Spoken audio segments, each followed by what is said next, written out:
ഡൽഹിയിൽ 27 വർഷങ്ങൾക്ക് ശേഷം ബി.ജെ.പി. ഭരണത്തിലെത്തുമ്പോൾ കോൺഗ്രസും ആം ആദ്മിയും പരസ്പരം പോരടിച്ചത് തന്നെയാണ് ബി.ജെ.പിക്ക് ഗുണമായത്.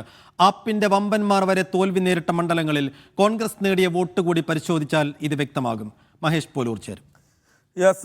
സൈഫുദ്ദീൻ പറഞ്ഞത് തന്നെയാണ്. അതായത് വമ്പന്മാർ കടപുഴകി വീണപ്പോൾ ഒരുപക്ഷെ ആപ്പ് ചിന്തിച്ചിട്ടുണ്ടാകും, ഒന്നിച്ച് നിന്നിരുന്നെങ്കിൽ ഒരുപക്ഷെ ഈ ഭരണത്തിലേക്ക് തിരിച്ചു വരാമായിരുന്നുവെന്ന്.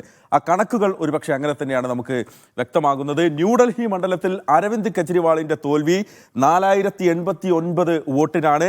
പക്ഷെ അവിടെ സന്ദീപ് ദീക്ഷിത് കോൺഗ്രസ് സ്ഥാനാർത്ഥി നേടിയിരിക്കുന്നത് 4568 വോട്ട്. അതായത് കെജ്രിവാളിന്റെ തോൽവിയേക്കാൾ വോട്ട് അവിടെ കോൺഗ്രസിന്റെ സ്ഥാനാർത്ഥി അവിടെ നേടിയിട്ടുണ്ട്. ഒപ്പം തന്നെ മനീഷ് സിസോദിയ ആപ്പിന്റെ സ്ഥാപക നേതാക്കളിൽ ഒരാളാണ്. മനീഷ് സിസോദിയ ജംഗ്പുര മണ്ഡലത്തിൽ മത്സരിച്ചപ്പം കേവലം 675 വോട്ടിനാണ് സിസോദിയ അവിടെ തോൽക്കുന്നത്. പക്ഷേ അവിടെ കോൺഗ്രസ് സ്ഥാനാർത്ഥി നേടിയ വോട്ട് നോക്കൂ, 7350 വോട്ട്. ഫർഹദ് സൂരി എന്ന് പറയുന്ന കോൺഗ്രസിന്റെ സ്ഥാനാർത്ഥി 7000-ൽ പരം വോട്ട് നേടിയപ്പോൾ 675 വോട്ടിന് മാത്രമാണ് മനീഷ് സിസോദിയ ജംഗ്പുരയിൽ തോറ്റത്. ഗ്രേറ്റർ കൈലാഷിലേക്ക് വരുമ്പോൾ സൗരഭ് ഭരദ്വാജ് ആം ആദ്മിയുടെ തന്നെ ഏറ്റവും സമുന്നതനായ മറ്റൊരു നേതാവാണ്. അദ്ദേഹം 3188 വോട്ടിന് അവിടെ പരാജയപ്പെട്ടപ്പോൾ 6711 വോട്ട് കോൺഗ്രസ് ആ മണ്ഡലത്തിൽ ഗ്രേറ്റർ കൈലാഷിൽ നേടി. ഗർവിത് സിംഗിയാണ് അവിടെ 6700-ൽ പരം വോട്ട് അവിടെ നേടിയത്. സംഗം വിഹാറിൽ ദിനേശ് മൊഹാനിയ 344 വോട്ടിനാണ് തോൽക്കുന്നത്.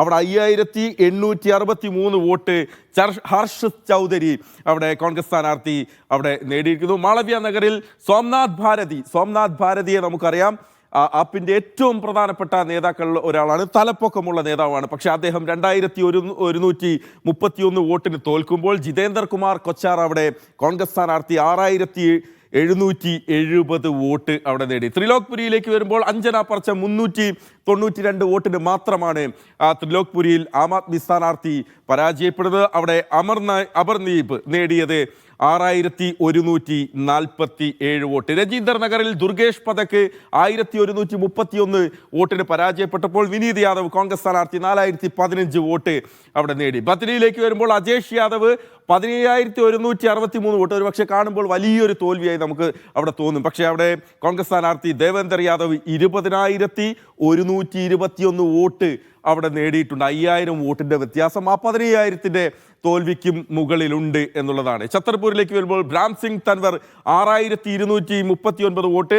രാജേന്ദ്ര സിംഗ് തൻവാർ അവിടെ കോൺഗ്രസ് സ്ഥാനാർത്ഥി 6601 വോട്ട്. അതായത് ഒരു നേരിയ വ്യത്യാസമാണ്. എന്നാൽ പോലും പല മണ്ഡലങ്ങളിലും അവിടെ ഏതാണ്ട് ഒരു 15ഓളം മണ്ഡലങ്ങളിൽ ആം ആദ്മി സ്ഥാനാർത്ഥികൾ 2ാം സ്ഥാനത്തേക്ക് വരികയും കോൺഗ്രസ് സ്ഥാനാർത്ഥികൾ 3ാം സ്ഥാനത്തേക്ക് വരികയും ചെയ്ത സ്ഥലങ്ങളിൽ കോൺഗ്രസിന്റെ സ്ഥാനാർത്ഥികൾ പിടിച്ചിരിക്കുന്ന വോട്ട് ഇന്ത്യ സഖ്യം എന്ന് പറഞ്ഞ് ലോക്സഭാ തെരഞ്ഞെടുപ്പിൽ ഒരുമിച്ച് നിന്ന് മത്സരിക്കുകയും നിയമസഭാ തെരഞ്ഞെടുപ്പിലേക്ക് വരുമ്പോൾ ഭിന്നിച്ച് നിന്ന് മത്സരിക്കുകയും ചെയ്ത ആം ആദ്മി ഒരു പക്ഷേ ഈ വേള ചിന്തിക്കുന്നുണ്ടാവും, ഒന്നിച്ച് നിന്നിരുന്നെങ്കിൽ ഒരു പക്ഷേ ബി.ജെ.പിയിൽ നിന്ന് അധികാരം വിട്ടുപോകില്ല, ബി.ജെ.പിക്ക് നൽകേണ്ടി വരില്ലായിരുന്നു എന്നൊരു തോന്നലുണ്ടാക്കുന്ന കണക്ക് തന്നെയാണ് നമ്മൾ ഇതിൽ നിന്ന് വ്യക്തമാകുന്നത്. സൈഫു.